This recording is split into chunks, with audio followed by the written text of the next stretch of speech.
Souvent on a tendance à penser que Dieu est en nous comme un pot de fleurs en train attendre notre regard, etc. Mais Dieu vit sa vie au cœur même de notre vie à chaque instant. Dieu déploie sa vie au cœur de ma vie, il la rehausse, il lui rend sa dignité, il la relève. Sainte Thérèse de l'Enfant Jésus disait dans son acte d'offrande à l'amour miséricordieux « Seigneur, sois toi-même ma sainteté » et on pourrait traduire cela en disant « Seigneur, sois toi-même mon histoire, sois toi-même ma vie ». Quand on rencontre des personnes et qu'on leur demande de parler de leur histoire, de leur vie, ils vont nous rappeler des faits qui marquent leur vie, le travail, le boulot, les voyages, la famille, leurs échecs, leurs réussites. Et ils vont nous dire « voilà mon histoire, voilà ma vie ». Et la plupart des gens disent cela et s'arrêtent à cela. Mais le mystère, c'est que notre histoire est beaucoup plus que cela, beaucoup plus que cela. Là est le mystère. Au cœur même de notre histoire se joue une histoire beaucoup plus grande, qui est celle de cette relation d'amour entre le Père et le Fils dans l'Esprit.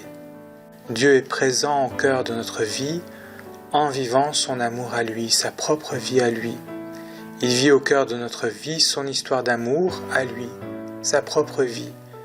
Cette histoire d'amour de Dieu à travers nos vies, elle se vit à chaque instant de notre existence. Dans toutes nos attitudes, nos pensées, nos gestes, Dieu vit sa vie, Dieu déploie sa propre vie. Tout ce que nous vivons est assumé, intégré dans le mystère même de Dieu. Ce mystère de Dieu est au cœur même de notre vie. Même s'il est là de façon cachée, le Père et le Fils passent sans cesse par nous, par nos plus petits gestes, par nos plus petites pensées, pour se dire leur amour. Oui, notre histoire est comme prise dans une histoire beaucoup plus grande, beaucoup plus féconde. C'est la vie même de Dieu qui se vit en nous, à chaque instant. Et ça peut paraître étrange de prétendre cela, ça peut donner l'impression d'une pure abstraction d'esprit, mais c'est là une réalité de foi. Dieu n'est pas juste présent en notre vie en nous donnant de temps en temps ce dont on aurait besoin pour vivre. Dieu est présent en notre vie en vivant sa vie. Dieu au cœur même de notre vie vit sa vie. C'est là une affirmation forte. Que nous soyons endormis ou éveillés, Dieu vit sans cesse au cœur même de notre propre vie, sa propre histoire d'amour. On ne peut pas faire abstraction de cette réalité dans la foi.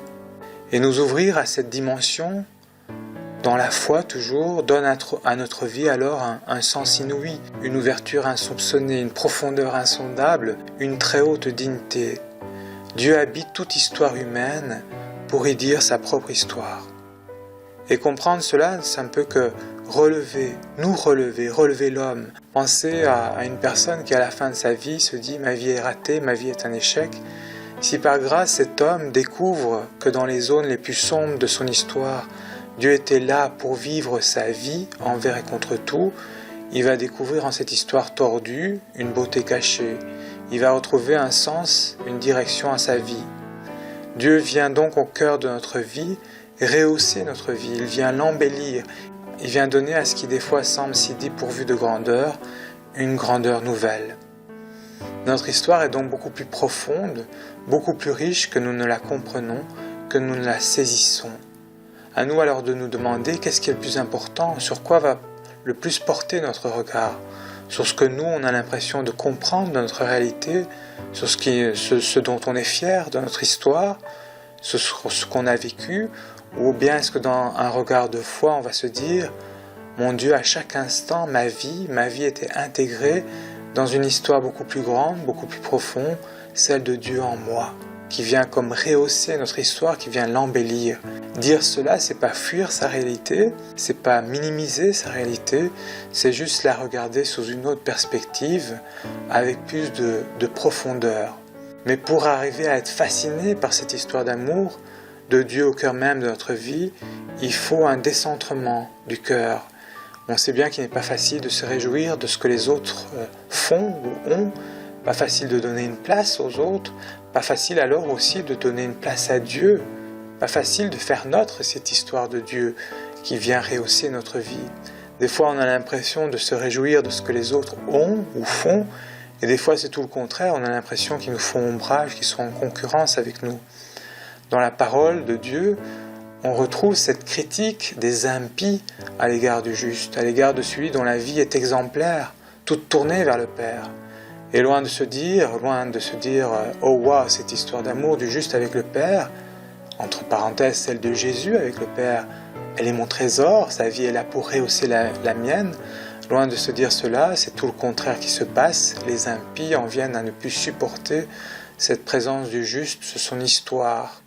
Loin de leur apparaître comme un trésor, un secours, une richesse, la vie du juste leur apparaît plutôt comme un perpétuel reproche, une perpétuelle accusation. On dit facilement « Seigneur, sois toi-même ma sainteté, sois toi-même mon histoire », mais dans la réalité, la parole de Dieu nous dit que la vie du juste, son histoire d'amour avec Dieu, nous dérange. Et c'est là où on voit qu'on ne peut pas faire nôtre cette histoire du juste, qu'il vit en nous et pour nous, sans une profonde conversion du cœur, sans un profond décentrement.